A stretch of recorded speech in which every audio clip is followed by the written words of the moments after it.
नमस्कार। Online class में आज हम बीएड प्रथम वर्ष प्रथम प्रश्न पत्र बाल्यावस्था एवं वृद्धि विकास के बारे में हम तीसरी यूनिट किशोरावस्था के बारे में हम अध्ययन कर रहे हैं। किशोरावस्था के अंतर्गत में हम समसामयिक घटनाओं के बारे में, मुद्दों के बारे में अध्ययन कर रहे थे। तो उसमें सबसे महत्वपूर्ण आता है, हमने देखा था कि किशोर अपराध के बारे में हमने इससे पूर्व में पढ़ा है। इसके बाद में आता है, जब किशोर अपराध बढ़ जाता है तो बालक या व्यक्ति जो किशोर होता है वह कब तनाव में आ जाता है और कब आत्महत्या कर लेता है। तो वर्तमान समय की परिस्थितियाँ इस प्रकार की हो गई कि वर्तमान में अधिकतर किशोर किसी कारणवश तनाव में आ जाते हैं। आत्मग्लानि के कारण या समाज द्वारा प्रताड़ित होने के कारण या आर्थिक कारण या सामाजिक कारण या अन्य कार्य का प्रेशर होने के कारण वह दबाव नहीं झेल पाते, जिसके कारण वह क्या करते हैं, वह अपने आप की हत्या कर लेते हैं, आत्महत्या कर लेते हैं या तनाव में चले जाते हैं। तो आज का हमारा मुख्य टॉपिक है तनाव एवं आत्महत्या। वर्तमान में देखा जाए तो इस प्रकार की घटनाएं दिनों दिन बढ़ती जा रही हैं।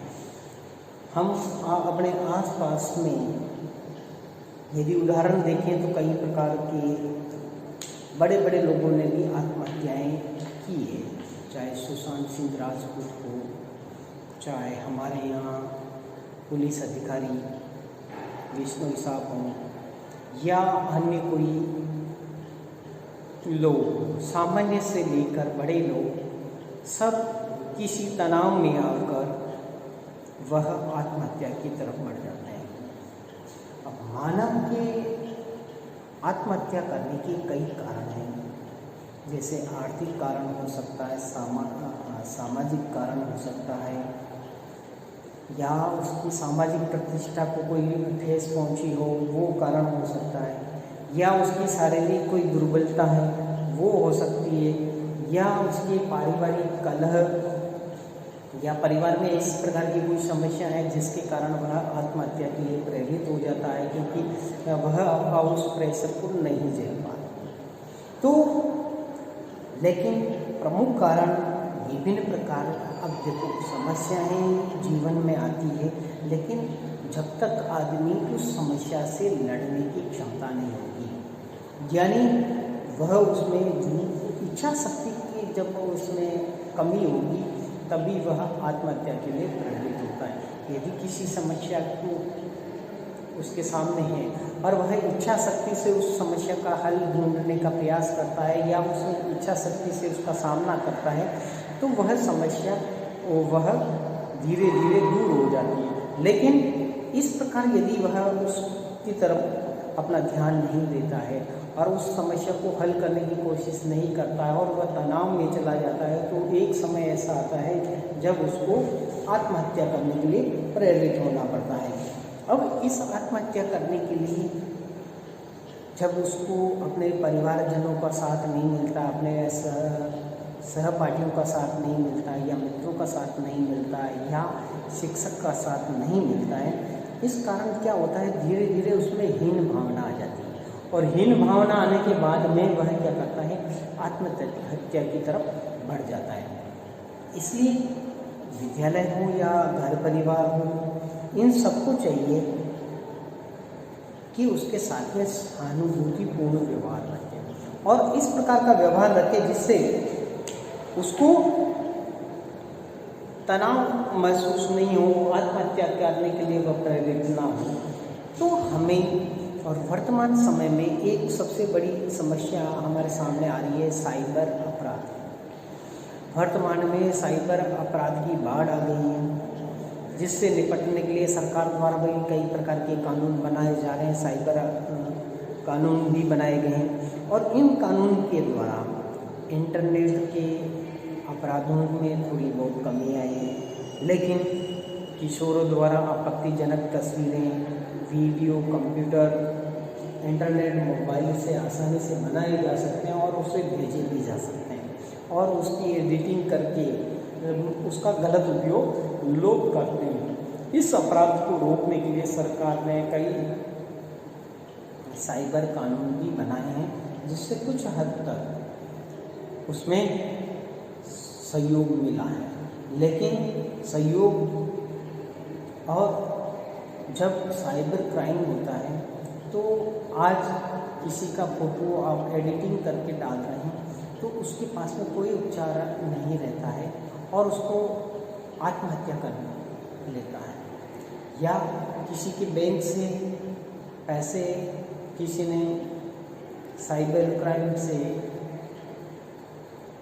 पैसे ले लिए हैं, तब भी वह क्या करेगा, अब उसको आर्थिक लॉस हो गया और उसके पास में कोई उपचार नहीं। तो इन सब से ऐसी स्थिति में इन सबको रोकने की जिम्मेदारी अभिभावक की और शिक्षक की महत्वपूर्ण भूमिका हो जाती है।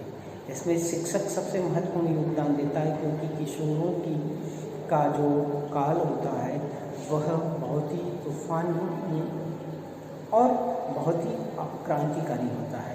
इसलिए उसको सही दिशा देने के लिए हमें शिक्षक की भूमिका के बारे में भी अध्ययन करना पड़ेगा। व्यक्ति छात्रों की कोई समस्या सुलझाने का प्रयास यदि शिक्षक अपने ईमानदारी से करेगा तो उसमें निश्चित रूप से सफलता मिलेगी। और बालक की समस्या को जानना शिक्षक का प्रथम उद्देश्य होना चाहिए। दूसरा, उसकी व्यक्तिगत एवं सामूहिक समस्याओं का समाधान के लिए शिक्षक को चाहिए कि बालक के अभिभावक से भी बात करें। उनकी कोई समस्या है तो उनसे बात करके पता लगाए कि कहीं इस प्रकार की समस्या है, तो उस समस्या का समाधान के लिए वह अभिभावक से बात करे और उसका सही दृष्टिकोण करें। फिर यदि आपको लगता है किसी मनोचिकित्सक की आवश्यकता है तो बालक अभिभावक से बात करके उसको मनोचिकित्सक को दिखाने की भी बात करें और बालक को भी प्रेरित करें कि वह एकदम सही है, लेकिन इस प्रकार की दिक्कत आती है तो आपको उस डॉक्टर के पास में जाना है, तो इसके लिए प्रेरित करें। इसके अलावा मानसिक तनाव और शारीरिक एवं मानसिक असामान्यता के कारण उत्पन्न होता है और मानसिक तनाव कम करने के लिए घर, परिवार और विद्यालय का वातावरण इस प्रकार बनाया जाए जहाँ पर बालक अपने आप को सहज महसूस करें। इसके अलावा छात्रों के साथ में शिक्षक अपना मैत्रीपूर्ण व्यवहार रखे और इसके साथ में ही शिक्षक बालकों से समय समय पर निर्देशन एवं परामर्श करता रहे। उनको किसी प्रकार की कोई समस्या है तो उनसे बात करता रहे और इस प्रकार वर्तमान के समय में जो अपराध बढ़ रहे हैं उनकी जानकारी के लिए विशेष सेमिनार का विद्यालय में आयोजन किया जाए, संगोष्ठी का आयोजन किया जाए या वार्तालाप रखा जाए, जिससे उसके विशेषज्ञ आके बालकों को उसके प्रति जागरूक कर सके। तो इस प्रकार हम तनाव और आत्महत्या से उस बालक को मुक्ति दिला सकते हैं। इसमें सबसे महत्वपूर्ण होता है इच्छा शक्ति। बालक की इच्छा शक्ति ही इसका सबसे महत्वपूर्ण उपाय है। धन्यवाद।